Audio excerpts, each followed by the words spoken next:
Hi guys, welcome to this week's episode of Heavy Metal Tones with me, your podcast host Tony Evans.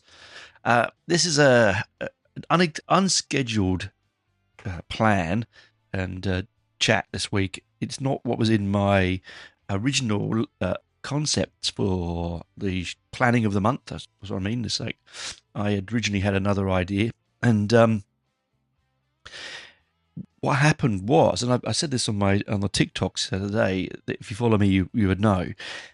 I had this sort of urge to listen to Killing Joke's album Pylon, their 2015 Cold War epic, and I don't know why. I just got this urge to play it and to listen to it, and so I've been listening to it sort of quite constantly, and then I just was, minding my own business, looking at my notes and thinking, I might do this as a show one day. And then I realised that it's been almost 2 years, come November the 23rd, that Geordie,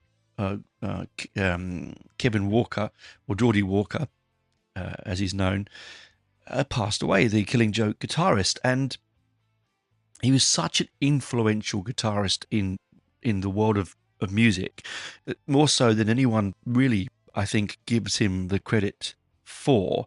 And Killing Joke has been part of my life ever since I was just post teenager, and late teenager, I'd say. And so I thought, bugger it. The universe is trying to tell me something. I'm gonna do Killing Joke's final album with Geordie, and I'm going to talk about this epic album. It's such a interesting last album. This was made 10 years ago, 2015, would you believe it? It absolutely blows my mind that it's been 10 years. October 23rd, 2015, this came out.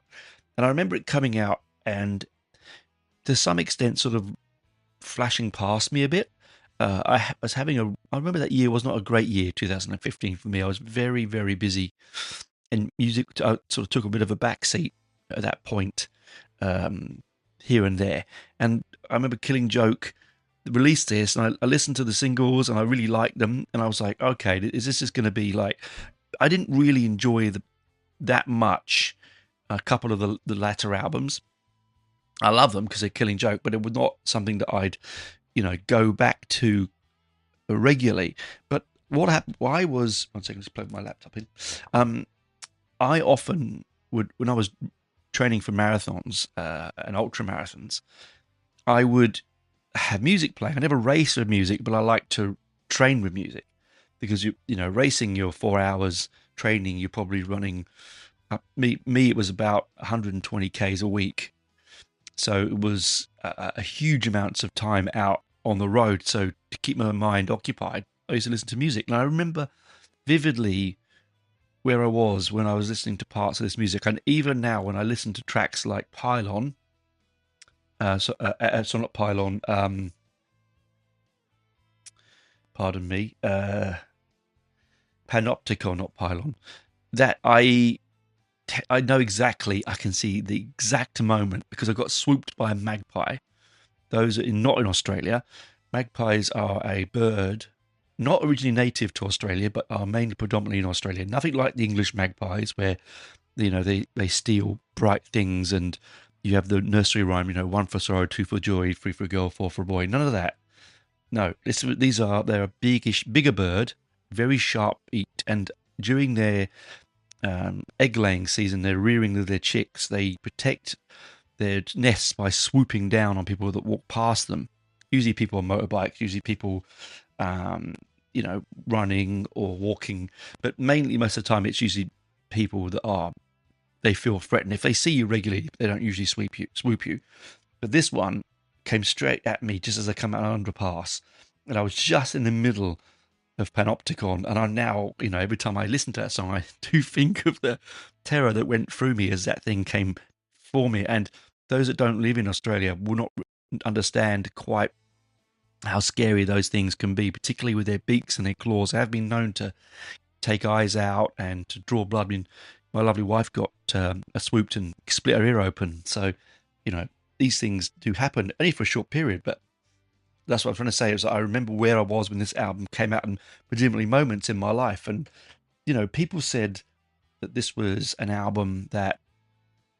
Oh, by the way, if you want to know more about Killing Joke, I have done an episode about them. I will put a link in the show notes below, and you can pop back and listen to that if you want, some time ago now.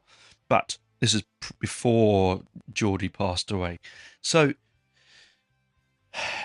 this came out, and people were saying things like that it sounds the same, that it's not, they're not doing anything, they're not reinventing themselves enough in this album, and other people were saying that it sounds like the old stuff, and to me that's an absolute win, because I think that they are blinkered and understanding of the album itself and the band itself. If you 15 albums, if you make 15 albums, okay, and EPs and lots of singles, you're gonna have times when you change. Yes, there's that middle era period with Chris Kimsey on production, with things like Love Like Blood and things like that, which is more appetizing to the ear of most non-fans of the band. They'll usually go towards that one because it's quite radio friendly. That and track 80s and things like that. They're more sort of pop orientated. But this is a post-punk band from the 79 onwards, 1980 onwards, that produced chaotic, political, dub infused, heavy punk rock metal industrial. I mean, they invented the industrial music sound. I've mentioned this before. And so when they come back to this album, their first eponymous album, Killing Joke, which came out in 1980, has very, very influential tracks on it. Metallica have covered The Weight and so on. Like, it's a very heavy album, and they've gone up and down. They've gone to some extremes. Like the second album, eponymous album, Killing Joke, and things like that.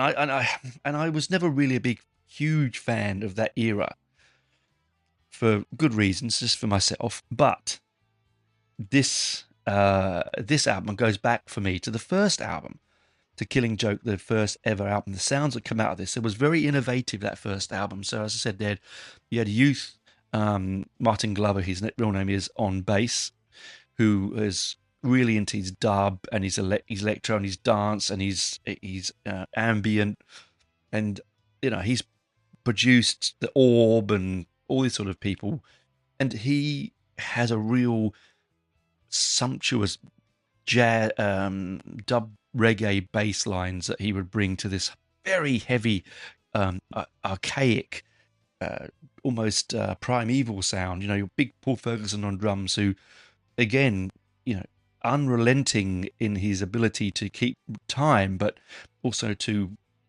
crack the side of mountains with the amount of power that he brings in. He's got such a beautiful technique, and again, it also keeps up with that dubstep sound, the reggae sound that Youth was trying to bring into the punk scene that Peel was doing also at the same time, with bass players like Jar Wobble. All right, and then you have Geordie Walker, the first and original only guitarist, I should say, sorry, of the band, and he is a complex and interesting character. That he never played solos, or he did say once he played 4 notes in a row, which made it a solo, which I think was funny. But he played rhythm guitar, but punishingly, interestingly different rhythm guitar. He would find all sorts of strange, dissonant chords, augmented chords, just things that a jazz player would struggle to find. But he had this jangly aggressiveness, this heaviness that he got from his Gibson semi-hollow body, beautiful guitar, and he just stood there motionless with his forage cap on his head, which is an army cap, top to the one side, an English army cap, and he's just, he wasn't full of verboseness and virtuosity. He wasn't running around showing off what he could do with the fretboard. He just would stand there looking at you with a cigarette in the corner of his mouth, and he would smile, and he would just punish you with his beautiful, beautiful, heavy dissonant and strange chord structures. And we miss the world of guitars. The world of music, to be honest, misses people like Geordie, because they don't really exist anymore. And it was a beautiful contradiction, a great antidote to all those hair metal widdly diddly heroes of the early 80s that we all love, I love, but that was their antidote to that. There was none of this punk, rock and roll, Chuck Berry riffs in Killing Joke. This was, as they were once described, the sound of hell opening and spewing forth its vile and it's bile, sorry. And they were always caught in controversy. Youth left for a little while. We got Raven come in, another fantastic bass player, tall, demanding, that middle era bass player. Sadly, he passed away as well some time ago now. So, and you'll learn that in the episode. So I don't want to spoil it. You go and listen to the episode. Of course, we have Jazz Coleman on vocals. Jazz, what can you say about Jazz? I know that I once spent a nice afternoon drinking a couple of pints of bitter with his uncle in a pub in Notting Hill Gate.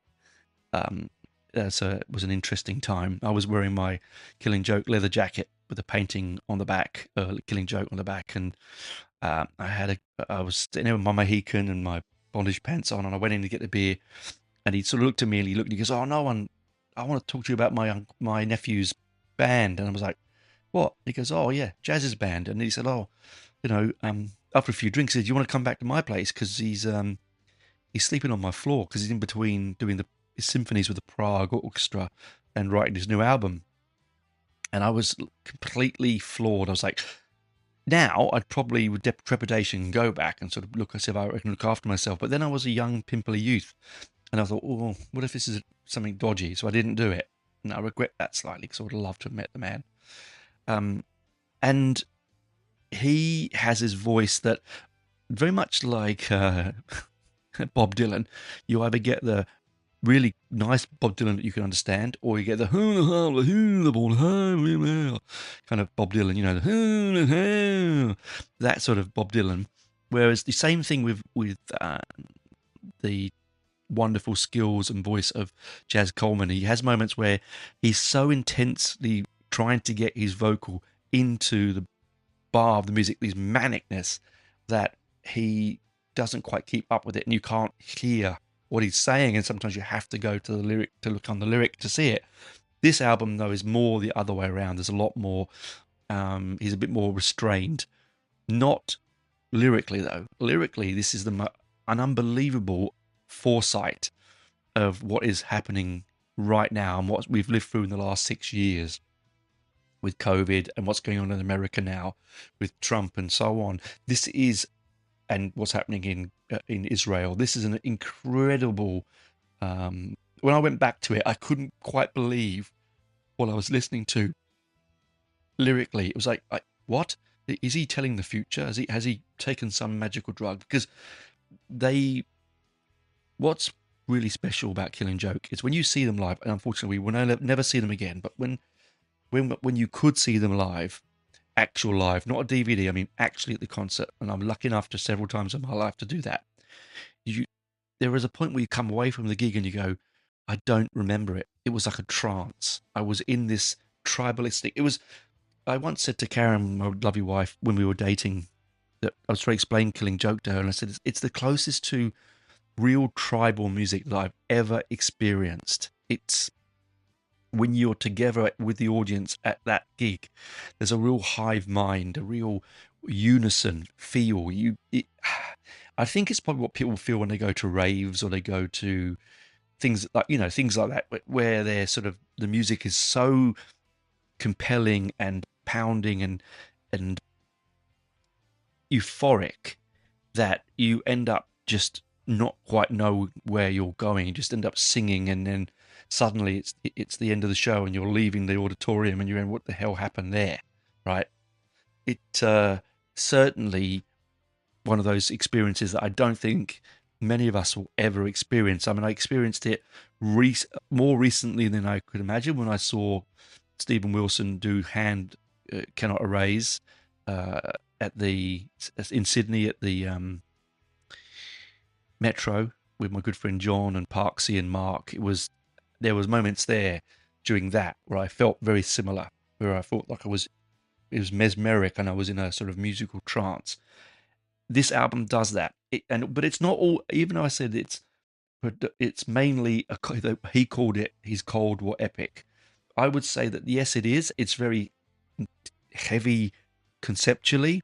It's extremely heavy musically, and it also has really interesting motifs. But there were also light moments. There are tracks that are not related to the Cold War thing and the malaise of modern life and capitalism and all things like that. I mean, one of my favorite tracks by Killing Joke, and I got to see them play it live, which was a massively big thing for me last time, was Money Is Not Our God. An absolute stunning piece of music. But this album has a few little light notes, some little relief moments thrown in. Mainly one of the singles off the album, which is Euphoria.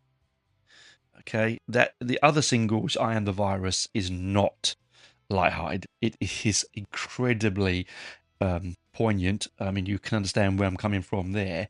But it was also the first single, and Euphoria was the second single. There is another track called Big Buzz on it, which is, again, more positive than it is negative. Not that any of these things are negative, okay? These tracks are not negative. Most of them sit around the 6-minute mark. The shortest track is 4 minutes 15. The album runs at 57 minutes and 3 seconds. It is.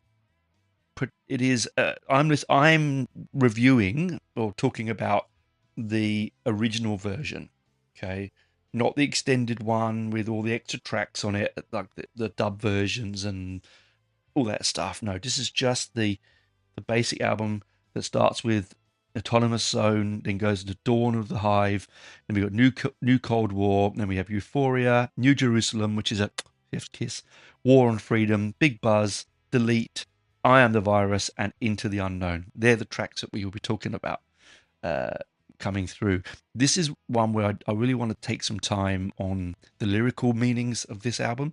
Musically, if you've ever listened to any of the latter Killing Joke albums, pre-ones to this, like Killing Joke or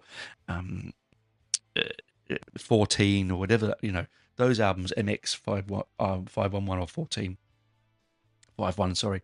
In those albums, you're going to sort of know the sound that they were making later on, towards the end of their career or their original lineup. Now, this was produced by the same producer that produced Ghost and wrote the track Rats. So I've got nothing against him for that reason, because, hey, we're all going to make a living somehow, and I'm sure that made him a lot of money. Personally, for me, I bloody hate that. You know that we won't go anywhere. I don't want to alienate all my listeners all at once. Everyone knows how I feel about that. Anyway, so they used a different producer this time, and it is a lot more in your face in the production. So it's still clearly delineated between the bass, the drums, the guitar, and the vocals, but it also feels very much like they recorded it in the same room. It's got a real menace, a sadness, aggression, but also this real whimsy. Some of Youth's bass lines it's so deliciously dub and let's say reggae, and that whole sort of scene, even ska almost influences in it, because that's their favorite. This is his favorite kind of music. Of course, they're all big Pistols fans, and every now and again you can hear a little bit of that coming through on it. But it just feels to me that this is the great way. I mean, if Geordie was to, as he did, to bow out of this world on an album, I would happily say that this is the album to go out on, because he really dominates and I mean truly dominates this album. You'll find yourself just tuning into what's going on his guitar and thinking, how is he doing that? What what chord is he in? What key is he in? It's just, and he also uses a lot of palm muting, a lot of short notes, and he's just got this real staccato sound. You'll know Geordie when you hear him. Okay, it's sort of unmistakable, really. And as I said, this is a great way for the band to finish because Big Paul Fergus on the drums is on form, and I think that Jazz just finishes it the way he started it, and I'd say that that is the sort of real. It makes me, as a true lover of the band, a real diehard fan. It gives me a lot of joy to know that they didn't go out on something that was mediocre or that was lightweight. This is not that. This is a call to arms, a new rallying call for the people of the world. You know, we had it in 1980 because we lived under the nuclear threat. We had, you know, high poverty. We had governments controlling. We had money, you know, X amount of percent of the world controlling 99% of its wealth. And the same thing is happening again now, and was back then in 2015, and it's happening now. So they're echoing it across the decades, you know, 40 years from 1980 to 2015. It really is something that you can't ignore and you have to take and listen to. And this band, you know, you don't come away from this album thinking, oh, I think I know it all, because you will come away and there are facts thrown at you in this album. There are obviously conspiracy things that come up in this album because this 2015, it's a great time for conspiracies to be vibrant and alive, and there was a lot of it happening. The internet exploding, the music scene changing dramatically, the way we consume music, the way that we make music, the messages that we give our fans in the media, in you know, I hate the term radio friendliness, but you know, this is not a radio friendly album. Yes, it's got 2 singles off it, one of them a lighter song, one of them a much heavier song, but this isn't a radio friendly band, never has been and never will be. They've made songs and they've made big hits, as I said, Love Like Blood and you know, New Day and many 80s, many others. Okay, War Dance. Although I'd hazard to guess that War Dance is not what I would call a radio friendly track. Anywho, this is it. So sadly to come to this, I mean, it was one of those things that the universe called, so I said, so I answered. I'm listening to my triple vinyl reissue that came out 4 years ago on green, translucent green vinyl. It's really a fantastic pressing on Spine Farm Records, and it's typically the artwork is so typically latter Killing Joke. It's like they're on a trip. You know, there's lots of angular. It's like looking through a kaleidoscope, but an angry kaleidoscope, if you know what I mean. So instead of some ads this week, I thought I'd play you a track brought to me by Michael from Metal Ruse. I interviewed the band Fall and Resist. Well, I interviewed Frosty, one of the main guitarist, singer from the band for a few weeks ago now.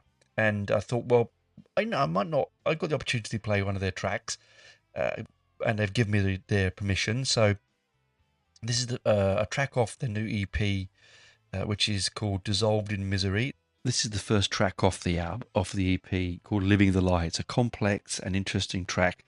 Really opens up the EP really well. It shows off the band's technical abilities, their aggression, their choice of strange time signatures and creativity. This isn't your run-of-the-mill head-banging nightmare. This is a really interesting, subtle, dark and thoughtful piece of music. So sit back, listen to this. I'll see you on the other side and we'll talk about the classic Pylon, Killing Joke's last great album, track for track. See you then. As I said, welcome, Fall and Resist, all the way from sunny Victoria here in Australia.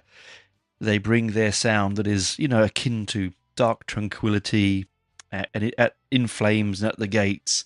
If you like that kind of music, you're going to like this kind of music. This is, as I said before, complex, interesting, and Frosty is such a dude.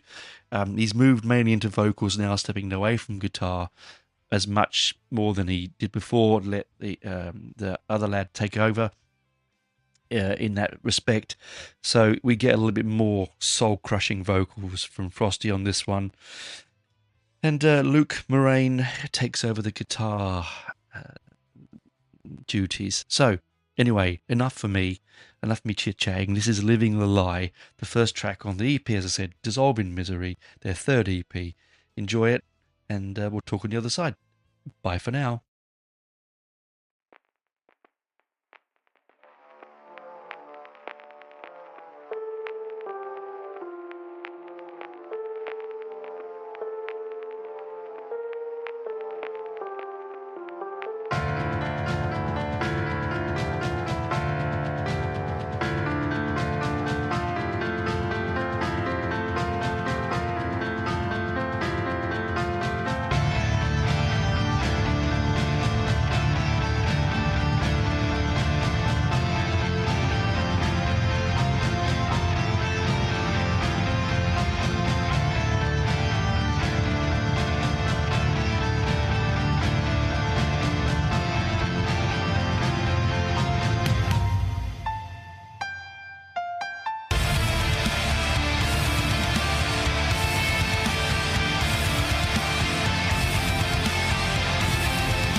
Welcome back to part two of Heavy Metal Tones. We're looking at Killing Joke's 15th and final album with the original lineup and with the now missed, sadly gone Geordie Walker.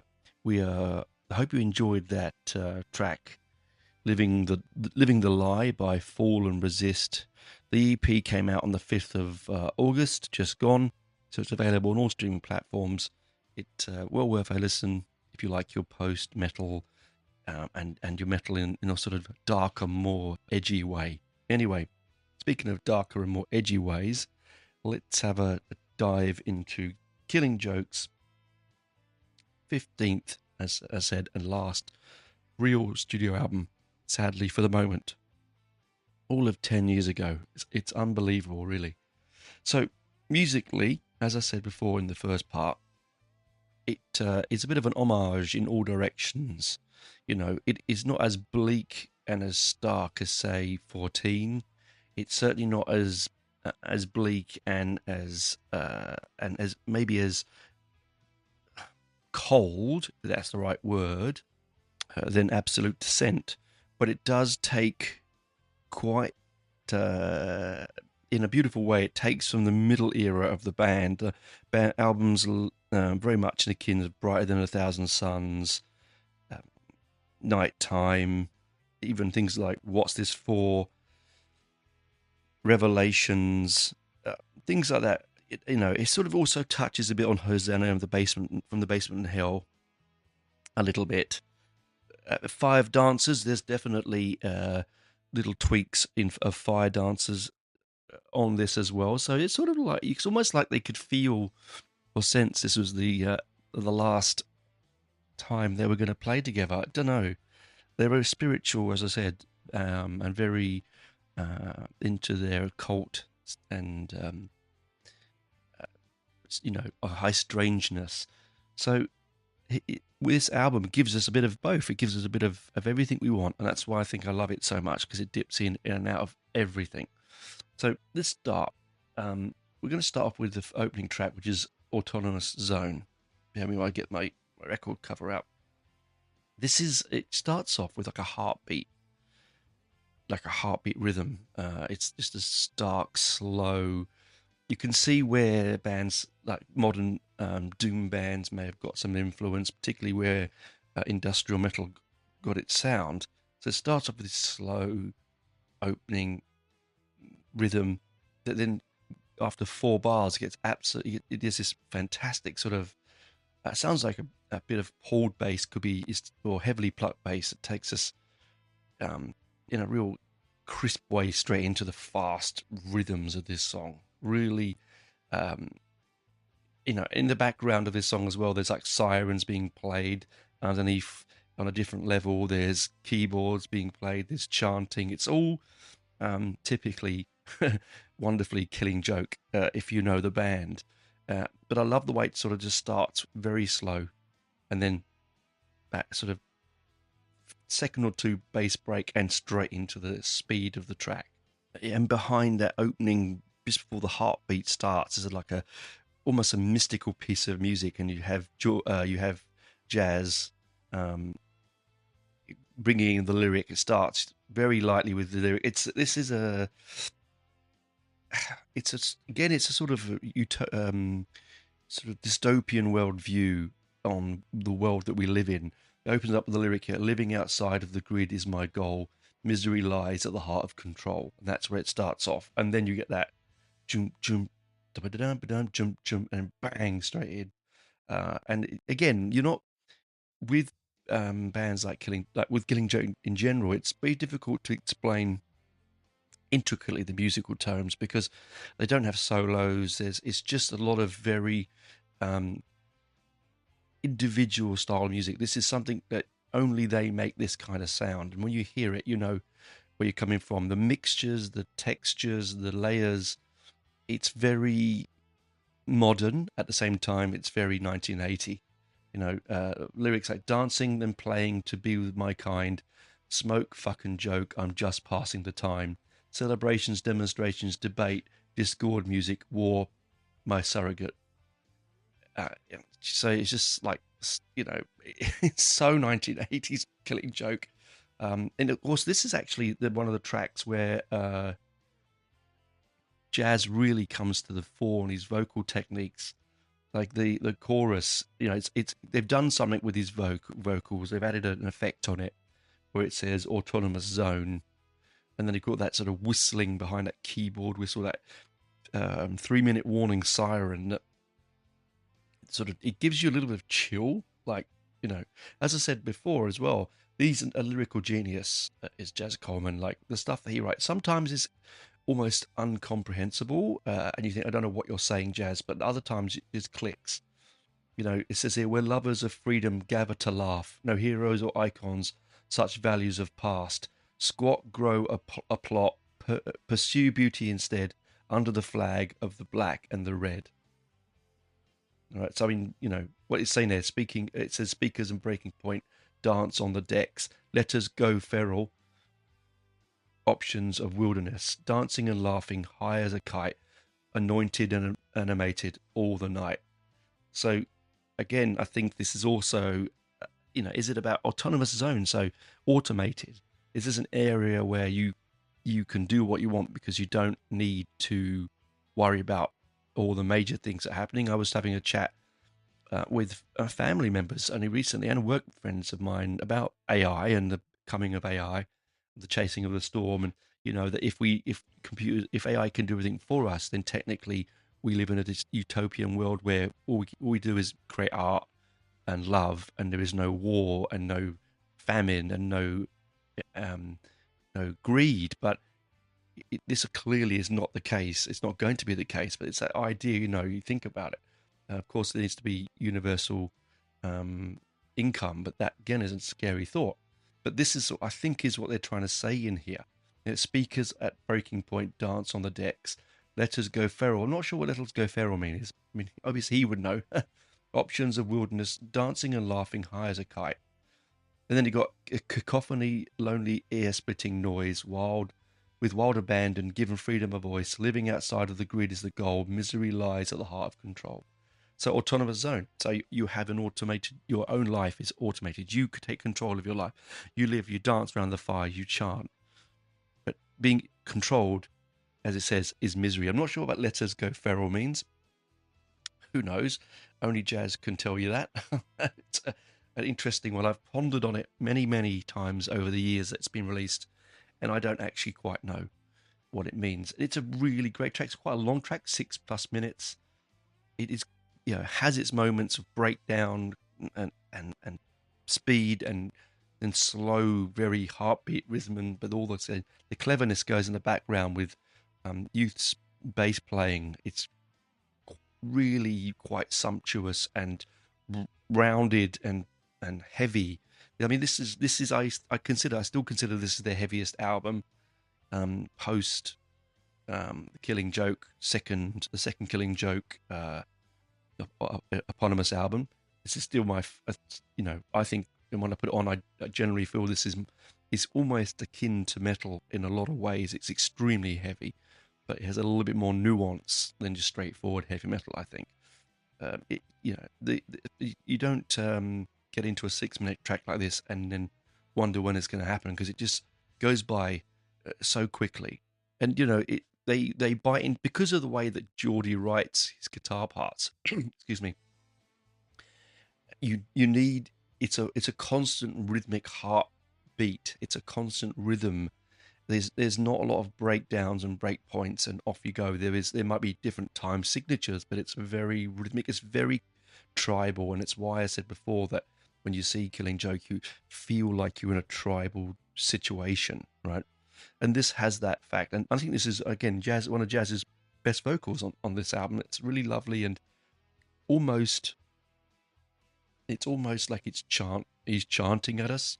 As I said, I always think he has two types. As I said before, he has that sound where he sounds a bit like Bob Dylan, where you can't quite understand what he's doing because he can't keep up with these thought patterns, and the word in the stanzas of the song seem to be a bit too much, and he struggles a little bit, and it gets a little bit wild and hectic and angry. But then there are times here, where he's very beautifully enunciating that middle era of the band. Like I said, Firewalkers and and things like that. With their albums where it was a bit more 80s, so early, sort of late 80s, mid 80s sounding, so it had a little more easy on the ear to those that are not used to jazz voice. And then we get Dawn of the Hive. This one is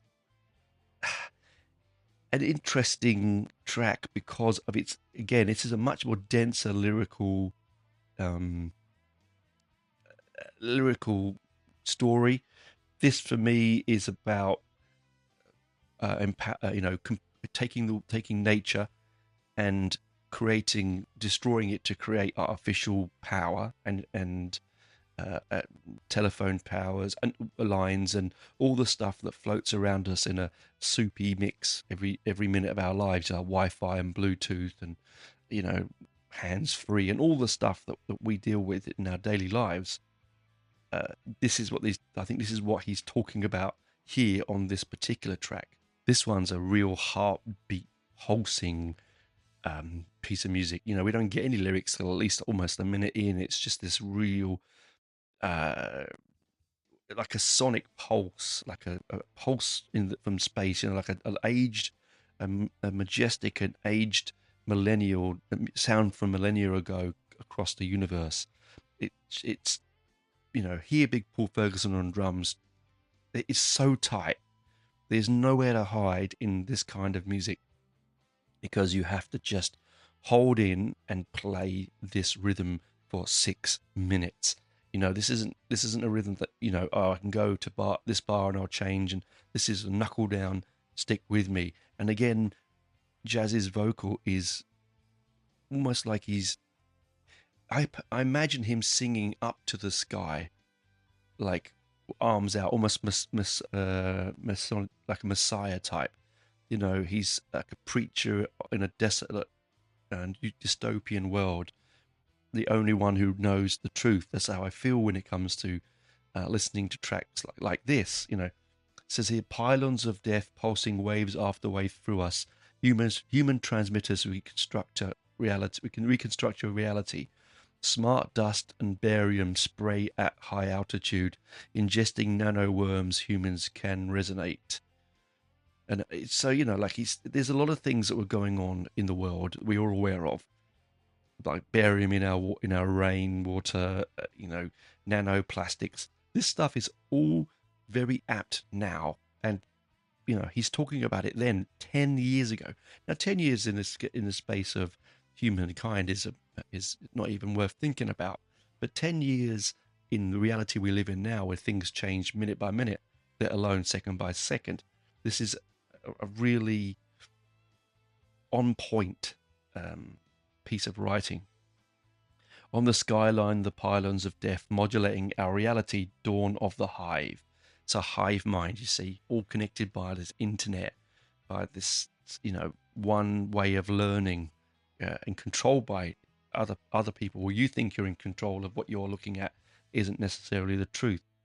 Angels, holograms, visions and voices come, signals inducing inner cerebral hearing. Modulating reality's background frequency connect the hive mind by pylons and tower masts. Microwave tower satellite masts on the skyline, the pylons of death, pulse low frequencies to all terrestrial life, modulating our reality, dawn of the hive. I mean, just get your head around that, right? People don't write. They just do not write lyrics like that. I mean, it takes a very special man or woman to understand themselves and their world around them to the point where they feel comfortable to talk about what they think is their reality. And there's a great bit here where he goes, the all-seeing eye that never sleeps connects the hive mind by pylons and tower masts. The way he sings it, it's this really lovely sort of falsetto, as I said, singing to the skies, so he's preaching to us. It's a quite a long track, another 6 minutes. And musically, it doesn't change too much. You're not going to get to 4 minutes in and suddenly have a whole different ball game. This is something where, I find myself sitting down and air guitar playing, and it's just constant. My wrist gets tired. I'm not even playing the bloody instrument. Yes, there are little bits of breakdowns in around the 4 minute mark, and there's around about the 3 minute mark. There's a little bit of relief from the relentlessness of the rhythm. But I think that's just to give us a little bit of texture and color. Otherwise, it would be madness. It would just be completely and utterly um, out of breath by the time we get to New Cold War, which is a cracking sing along track on this album. This um, again musically very much similar to the previous one, although it has a little feel of the very first album. It's the way that the chords are constructed, the way that jazz sings on here, and also what the lyrical content. It does feel like a better, a more grown up version of their first album. Certainly, it opens with some fantastic marching sort of open chords, sort of jangly even almost, with a real head moving rhythm. It's a very groovy. Often, would you consider a Killing Joke album to be groovy? And I'm doing air quotes there, but this one certainly does that. It's reminds me of stuff off of Nighttime. It also reminds me of stuff off of What's It For, their second outing, even something off of Turn to Red, which is their first EP that they released. It's got a little bit of DNA of everything in there, but this is the more sort of sing. I mean, again, there hasn't been a sing along track yet, but the chorus on here, which is New Cold War, is you'll find yourself shouting "war" loudly, like I do. It's because it's the way he punctuates the chorus. But it's the lyric. I'm going to give you the lyric because this is really smart writing. Closing in on the eastern border, it's a unicentric one world order. With Sino-Russian capitulation, it's an orchestrated end of nations. And again, you can hear the way that jazz is almost while I'm reading that, you can hear the way that he spits that out with sort of real venom. Food prices soaring as the sanctions kicked in, and all the hawks cried more. And there's that when he sings up. He says he sings really beautifully in this particular line. Oil prices falling, and the propaganda talks war. Minerva has decreed a state of attrition, hostilities, new Cold War, and it's the way he does. He goes New Cold War. It's just I absolutely love the way that this is sort of sing along weirdly, very much like the track that's going to end this side, which is War on Freedom. Yeah, you'll be shouting "New" in Cold War quite loudly as you listen to this. It's very, very compelling. And again, as I said, it was the Cold War album, but so apt 10 years on, in the Arctic wastes under the sheets of ice, mineral resources, corporate forces eye. Occupation ensures supply, color-coded revolution sustained the lie. Food prices soaring as the sanctions kicked in and all the hawks cried more. I just love that chorus. And then you've got breaking into the cold sweat, just like the good old days. The drum beat of hostilities has started to play.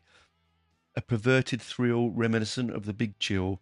Hair trigger giving everyone a shiver. You can imagine. Again, there's that kind of, if you those that know their sort of later punk, and the way that stuff is, it has a edge of Crass and UK DK, bands like that had that sort of political edge, but also had a bit of a sing-along edge to them. The Ruts is another one, certainly, and you get that sort of the way it's sung. It feels like it's sung at a C&D rally. Really does, and it's just very catchy the way it just goes. New Cold War, and then repeats itself as it finishes, and this jangly guitar leads you out. It's one of my favorite tracks on the album, if not probably my favorite.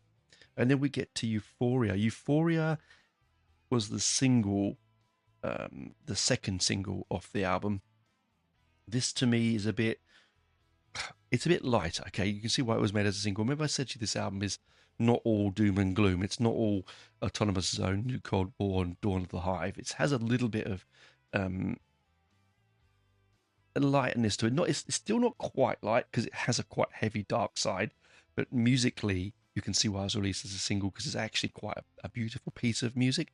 It's not there to bludgeon you and to force the the lyrical connotations into your head with a pounding sledgehammer. This is a little bit more easy listening, if you know what I mean. It's also one of Jazz's, again, great vocal lines. It's very pretty. It's very early. I would say this sounds like something off of Fire Dancers. It certainly sounds like it's coming off of Revelations. It has a sort of very 80s Chris Kimsey feel when they were working with him. There's a jangliness to it, almost, how dare I say, a pop sensibility in this track. And it's very sing-along, beautiful to sing along to. Great single, in my opinion. The lyric is, overcast, the branches bare, the autumn leaves have fallen. I can hear the magpies laugh, I can't shake this melancholy. And the way he says that, the way he sings that line, melancholy, I can't shake this melancholy, is so beautiful. And then the cloud breaks, and a ray of sunlight, Gloria, as if I promise something strange, kind of euphoria. So, as if a promise, right? So, Gloria, of course, is like Hosanna, and praise the Lord. I mean, Yaz Common was and still is, I believe,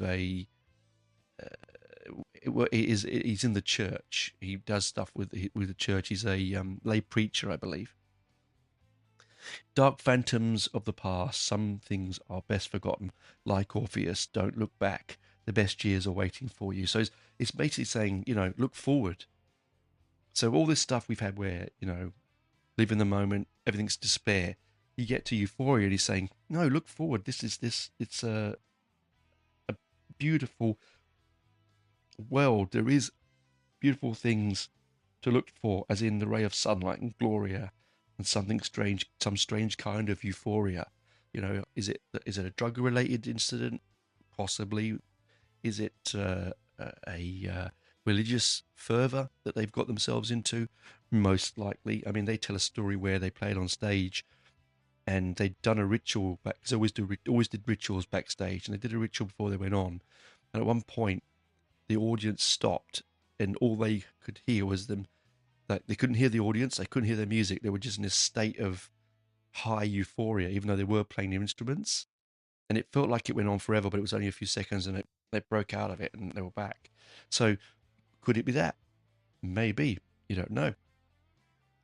It's a nice break from the stress of of the heaviness that comes before it. And then we get Jerusalem. Okay. The New Jerusalem. This is a seething, heavy, angry track. This is where we really get Jazz spitting out the vitriol, because this means a lot to him and to the band, and it's very apt for what is going on right now. It's very much in the zeitgeist of 2025, 2024. In fact, the latter end of this last few years, which is remarkable considering we wrote it 10 years ago. Now, what people might say is, hey, but Tony, things don't really change that quickly. They change in the blink of an eye these days. So to say that would be churlish. It opens with some really sort of guitar scraping textures with keyboards playing in the background, which is what Jazz plays. You've got the pulsating bass and drum hitting on point. Big Paul's drumming is just so on point here. It just drags you in to the track until you get to about sort of a minute in, when Jazz starts to really really let go. But it's also got kind of like a dubby type of head nodding rhythm that just draws you into what's going to happen. And Jazz starts off simple, but then he really lets you have it, both barrels, Here we go. Fragmented communities staring at their screens in silence. All night surfing till the dawn. Everyone's hooked on online porn. All the people indifferent to torture. The media gives them thumbs up for the Gaza slaughter. See, as I'm saying, it's really on point here. Shallow, no attention span, no empathy for the common man. This has always been the problem the last couple of decades, has it not? Where we've succumbed to the devices in our pockets and on our in our cars and on our wrists and right in front of us. In Iraq, 250,000 dead. How do you feel about being misled? The number one surveillance state, zero regulation, and there's no debate. That's because in the UK, it is considered, and it is in the world, is the number one surveillance state in the world. There's more cameras trained on their citizens than anywhere else in the world, which is quite a stark thought when you think that, that's up along countries like Russia and USA and so on. It's quite incredible. It says, more lies, manufactured enemies, divided nations need a common foe, a hornet's nest created by the West. A new world order is the only goal. That's why we have the New Jerusalem, of course. Look, like, then the chorus is so beautiful. Look what we've become, brainwashed Britain. Look what we've become, New Jerusalem, New Jerusalem. So, he's looking at what Britain was like in 2015, and it isn't getting any better, folks. It really isn't. I particularly love this particular line. Another twat in the number 10 flat, dancing to the tune of Goldman Sachs. Chef's kiss. Another knob got the top job, selling out to corporations. Culture, adult entertainment calibrated to dumb down. Big Brother said, Strictly Come Dancing, and everyone was dancing around and around. I love that. I love that it's saying, even our media, even our relaxed time, even our downtime is controlled. And that's why it sneaks in that Strictly Come Dancing. Those that don't know around the world, Strictly Come Dancing is a UK reality dancing show where it's mainly actors and famous people that dance to learn, and it's all ballroom dancing. It's been around for a very long time. It's I just love that, and then it repeats itself, of course. But the music itself is the way he sings. Look what we've become, brainwashed Britain. That upward inflection on the end of each line. It's so mesmerizingly clever that it just draws you. It keeps you there. Brilliant track. And then we come on to War on Freedom. Okay, as I said, one of my favorites because it's again another sing-along track. Not too long, not that over lyrically dense, but again, right in that Killing Joke ballpark.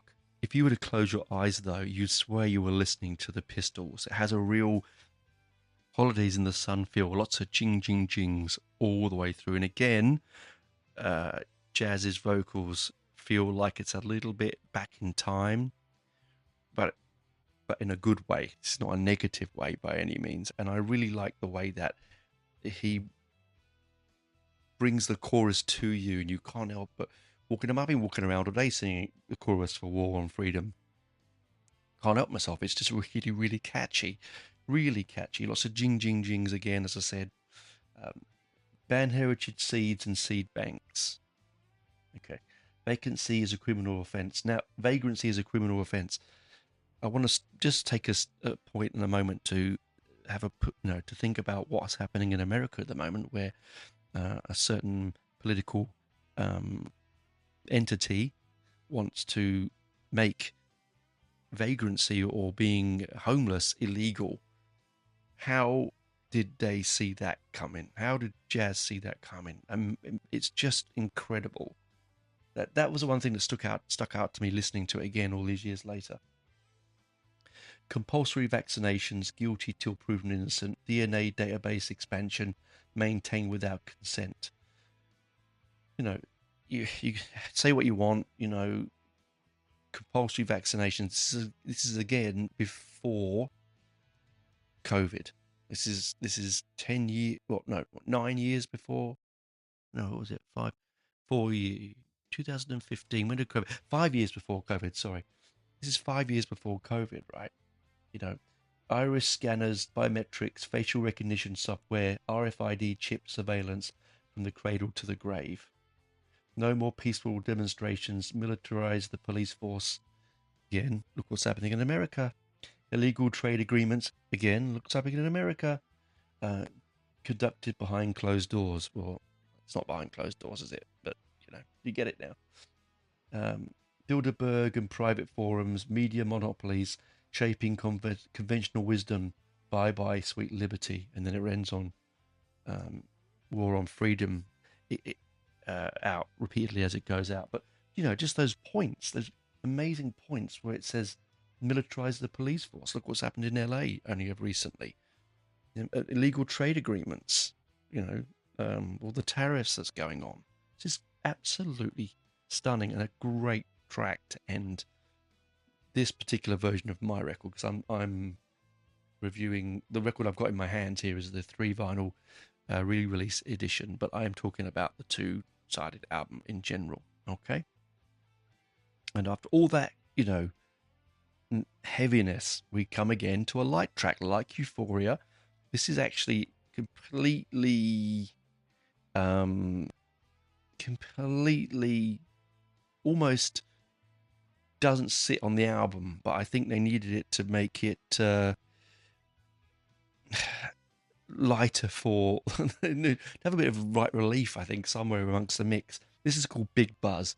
This song is all about how the band is still going and still enjoying themselves. They're a little nod to their name in one of the lyrics. Are still laughing after all these years, as in Killing Joke. It's about chasing. It says chasing the high, but it's about chasing the high of friendship and creativity and fame, maybe, if you want to call it, if you want to look at it that way. I mean, Killing Joke is one of the most influential bands in the music history, outside of those bands that you would normally talk about. And so it's nice because musically as well, it's a little bit easier to listen to. Again, akin back to, say, Fire Dancers and Nighttime and the Chris Kimsey era. It's also got, this is one of my favorite big Paul Ferguson drum beats on the album, because he's really just keeping it very, very simple, but because you could hear his beat very, very clearly behind the lightness of the jangly guitar and the sort of almost minimalist bass line. It really just sings in the background so perfectly. And the lyric is walking on familiar ground reduced to tears. So again, that's going back to stages and back to London and seeing family and friends, because they all live around the world. Remember friends and faces passing of the years, all those who have shared with us the ordeals and the pain. Hearts of gold walk down golden lanes, big bars on a high. Really beautifully sung as well. And he basically just follows that concept right through. Smiling faces of those who always care. All the good people, they're always there. Follow your dream and you'll go far. Every man and every woman is a star. Still laughing after all these years. And then, of course, a time for gratitude, a time to thrill. Another chapter, a fresh breeze blowing in. Voices of ancestors cheering us on, never stopping until the race is won. So, because he's lost. This was a period of the time when Jazz had lost his family members. Raven had died not that long previously. So it was really good to have just a joyous track on the album. And this is a joyous track. Then we get on to Delete, which is by no means a joyous track. This is another one where it's not quite the heaviest, because the heaviest, I think, will be coming to that in a minute, which is Panopticon, but it's very, very close to being the heaviest on this album. I think it sounds more like latter half Killing Jokes, and much the last maybe 2 or 3 albums, so more bleak, more. It's very much more heavier, very much more thick and denser in texture. And one of the sort of, and I don't know how Geordie does it, but he makes it sort of heavy and jangling at the same time, and it's fast. It's a really on point fast track. This one, this is taking you on a big ride, and again, youth's vocals are singing up to the sky. They're sort of they're he's in his pulpit, and we are his flock, as it will. This is make us what you want of this track, but this is about changing and stopping and deleting the evils of the world. Okay, it says, and he sings this. I mean, this is very much a Killing Joke stable, really. This kind of concept. 85 people own half of the world. It's raining barium and no one's concerned. Constructive chaos, doctrines of shock, circumventing constitutions. They'll never stop. How? I mean, circumventing constitutions. Again, look what I said. Certain people over in America are trying to do at the moment, completely bypassing the rule of law and the constitution of a country that is founded on these cornerstones of what makes them great, and they want to tear it down. And this is what's happening. Should we delete him? We just need not delete him, but delete these people. We must delete. That's the chorus. And again, it's very angry marching music is what they do, but it's also beautiful at the same time. Perpetual conflict, the only law. Desirability of peace shall be no more. The great motivator of man is always war. The all-father of progress, gods of the West. Cabal, self-elected elite, delete. We must delete. And he's saying, rise up, people, and overthrow these people. We're getting to work. When getting to work costs more than you earn, when the water tastes like waste and it's ready to burn, while you pay their taxes and you pay their debt, you buy their bombs and you buy into their death. I love. It's just, what a smart man. Cabel's central bank, self-elected elite, delete. All right. It's not the longest song on the album. It's actually one of the shortest songs on the album. But I think you get across in that 4 minutes plus exactly what he's trying to tell you. And as you said, it's the Cold War album, right? And then we get the second single, I Am the Virus. This one is fast and interesting. And of course, I Am the Virus. This is 5 years before COVID. Now, we could easily say, if you write a song about a virus 5 years before COVID, you can't always be about COVID. But actually, it sort of does resonate with what we went through. Okay.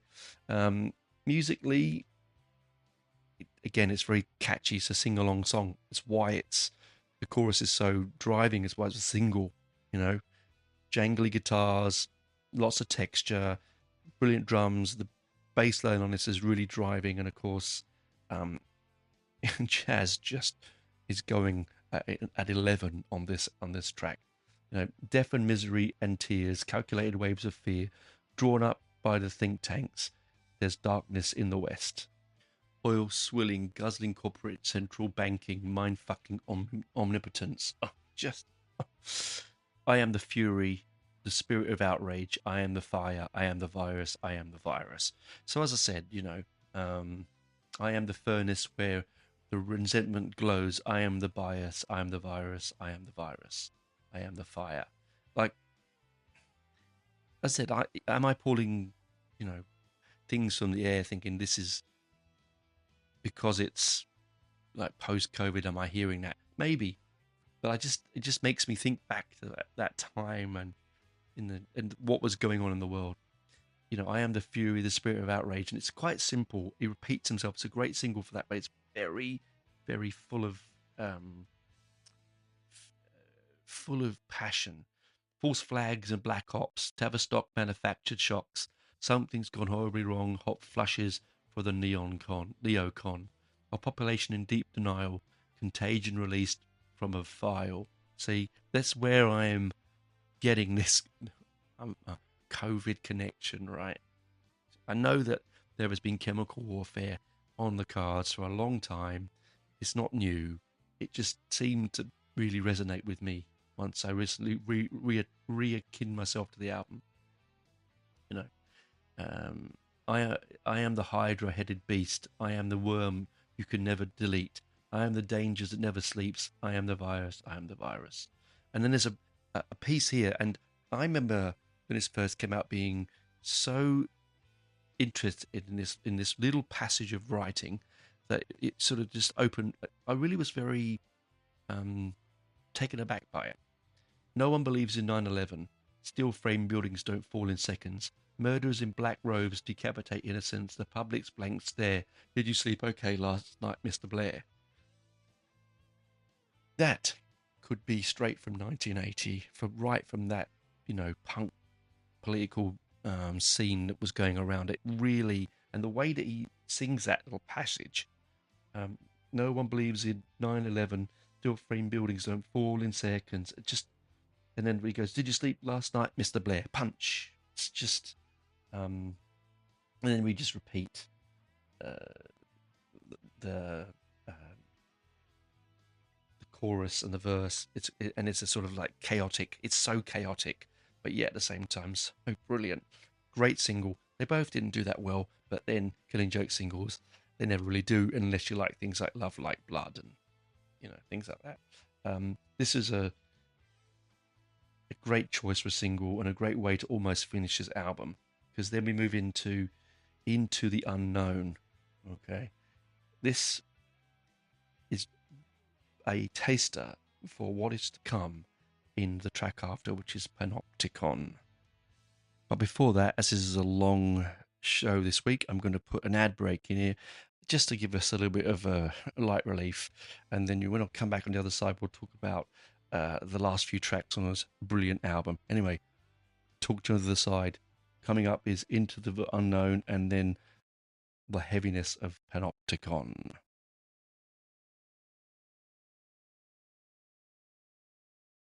Welcome back, and here we head into the final two tracks on the original album. There are a lot more tracks that were released in other versions of it. Quite a few more tracks, but we were finishing on what was the original album, which is 10 tracks, ending in Into the Unknown. Now, I do want to talk about Panopticon, because it is at least one of the tracks that one of the extra tracks which I absolutely love. It's on the the Deluxe album that came out the same time. They released the main one, then they released the Super Deluxe one, and the Super Deluxe one had 1, 2, 3, 4, 5, 6 more tracks on it. I don't want to go down that route. This is just purely the first non-Super Deluxe album, the one that I got and first to listen to, and the one I have in front of me. One of my collection, sorry. There was a track called Apotheosis, there was The Plague, there was Star Spangled, and there was Panopticon, and they are all worth listening to, but I'm going to talk about purely this one. I'm going to chunk in Panopticon because I absolutely love it, and I think it should have been on just the first original album. Anyway, let's talk about, as we said, Into the Unknown. This is a lighter way to sort of technically finish the original concept of the album. It's a little wishy-washy. It's not my favorite on the album. I can see why I would have finished, instead of having Into the Unknown, I would have finished with Panopticon, a real crunching, devastating piece of writing. But we're not there making the albums, are we? So, but it is still a great track. It's a little it's more jangly, a little bit more. I hate the term easy listening when it comes to Killing Joke, but easier to listen to. It sort of mimics the motif from a lot of the previous tracks that have come and gone on the album musically. It feels like it's an extension to. It feels like an extension to I Am the Virus, actually, almost like they could be two combined. It's the latter half of that track. Could even also be attached to Big Buzz and other tracks like that. It's certainly not a terrible track, it's just not my favourite on it. The lyric is pretty good though. Is freedom so great to fight for food, compete for shelter? Who is a top dog? Is this the winter of humankind? What has become of us? What has made us blind? After disclosure comes man. After disclosure comes man makes his rightful place, takes his rightful place amongst the stars. The celestial barge awaits. So what he's probably saying, I think, in this is we're going to now again. When I think about this, how apt is this with Elon Musk's attempt to go and living on Mars and leaving Earth behind? It has that again, that feel to it, like getting away, a stride in fury and forgetfulness towards a house of hate and death. Oh, how lonely is the earth as greed and blood and weapons curse. So, they're leaving the earth behind because we've ruined it. Every man a hope above, to every child a tale of love. Between our lips, the city's unbuilt, one law to follow, do what you will. After disclosure comes man takes his rightful place. Man, amongst the stars, the celestial barge awaits. Oh, God, I really bugger that up when I'm trying to read that properly. I'll read it to you properly this time. I'll put my teeth back in. After disclosure comes, man takes his rightful place. Amongst the stars, the celestial barge awaits. There we go. One by one, we embark to the sun. Behind the sun, cast off, steer straight into the unknown. So, it's leaving all this crap that we've created behind us. Boom. It's gone, right? Yeah, not my favorite. It's okay.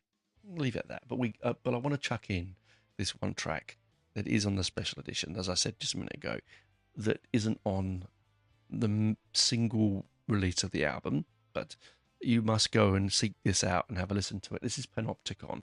This is the track that I mentioned way, way back, almost an hour and 15 minutes ago, where when I was running, I got swooped by magpies, and it was the one that really sort of stuck in my head. And for some reason, I always thought this track was on the original 57-minute album, and it's not. It's actually not. It's on the special edition because it was an odd time.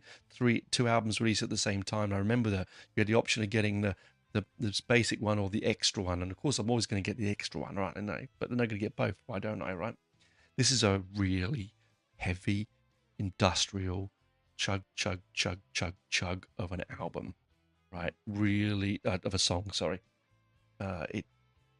It's stark. It's scary. I think it's certainly worthy as, in my book, of probably one of the greatest Killing Joke songs ever written. Lyrically, it's phenomenal, but also the way that it just makes you feel. It has, if anyone has listened to Stephen Wilson's Fear of a Blank Planet, which I reviewed in way back in the show's history, it has that kind of starkness, this online starkness, AI fear. Okay, self-censorship, self-policing, shaping human behavior. And the way he says this is it's sort of spat out. This isn't sung in a nice way. It's the way it's almost like a computer is singing it. It's very digital, not analog. Computer games, low attention span, distraction for the servile brain. Inside the panopticon, you don't have to have your phone on. All behavior calibrated from bulk metadata. So it's basically saying that we have enslaved ourselves to the panopticon. So the panopticon is they had a prison system back in the 1800s. I think it might be in the early 1800s, might be late 1700s, where all the wards of the prison were set off at one circle central middle, and you could watch all of the rooms from all the cells at one spot, and they all wore masks 24 hours a day, and they couldn't talk to each other, they couldn't see each other, and they walked in strict lines, and there was no mixing, and that was the panopticon. I think this is really what this is sort of looking at. If you want to see the layout of a classic panopticon prison, then Strange Ways prison is in the UK is probably the one that I would look at. And then it says, "Wisen up comes alive, the all-seeing eye," and I guess just the ways things that all your habit, and this is where it spits out this robotic voicing.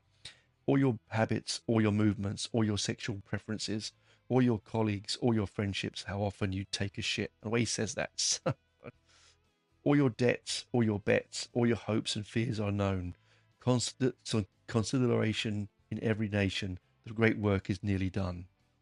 Weisenhup comes alive. I don't know who Weisenhup is. I'm sure that's probably someone who invented that panopticon. The all-seeing eye. Everything is known, health and your loans, all privacy gone in the panopticon. Everything is known, health and your loans, all privacy gone in the panopticon. It's just brilliant.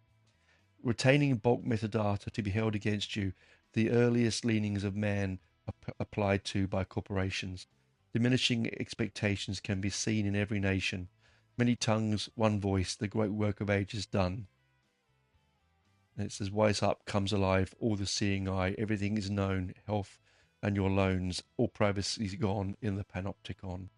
It's absolutely stunning. You know, I love the way it says all your habits, all your movements, all your sexual preferences. And again, when he spits out that, how often you take a shit, it's stark. And it doesn't get any easier to listen to. It's one of the very disturbing track for me. And I thought I had to chuck that in as a bonus. I knew I was going to try and end this show way back, but I really couldn't do it. So sorry for being a really extra long one. But I've enjoyed every minute of it. It's a brilliant album. Take a listen to the one I've listened to, and then take a listen to the extra tracks. One day we might cover those parts. Sorry for any listeners that want me to cover those other tracks, but I will be here for 2 hours if I did that. It's long enough as it is. So thanks for coming by. Thanks for listening. I've really enjoyed this dive into one of my favorite Killing Joke albums of them all.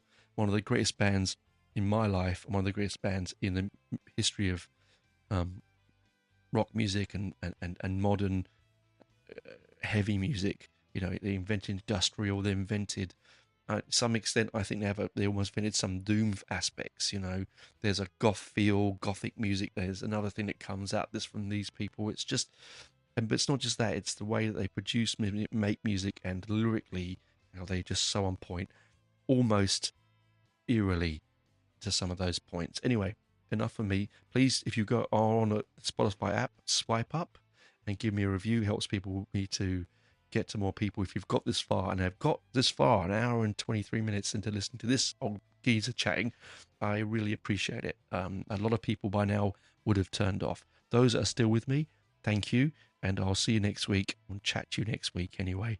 Bye for now.